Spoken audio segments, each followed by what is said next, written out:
Almost every phone call coming into our law firm for stunt driving charges involves a discussion about demerit points.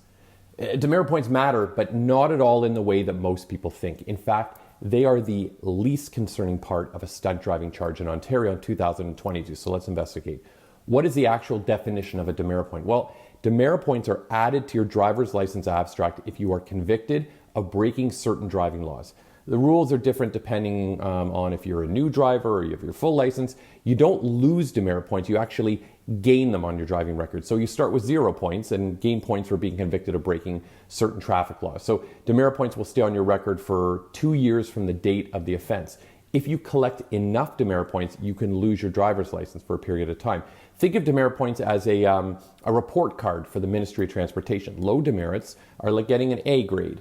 And if you collect more points, your grade is lowered. So once your grade gets lowered too much, there are certain penalties that occur for accumulating these demerit points in Ontario. So for example, a driver with a full license, if you have 6 to 8 demerit points, you will be sent a warning letter. If you have 9 to 14 points, you get sent a second warning letter encouraging you to improve your driving behavior. If you get 15 or more demerit points, your license can be suspended for 30 days. So here is a crazy fact.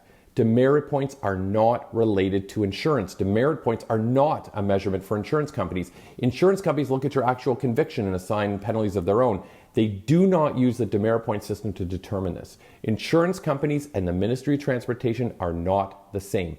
This means that a stunt driving charge with 6 demerits is looked at very differently by insurance companies and by the Ministry of Transportation. The ministry will look at the 6 demerit points and check if you should get a warning letter or more. The insurance company will look at the actual stunt charge, not the demerits. So the best way to think about this is to imagine that the ministry and the insurance company, they each speak a different language. The ministry speaks the language of demerits, and insurance companies speak the language of traffic convictions.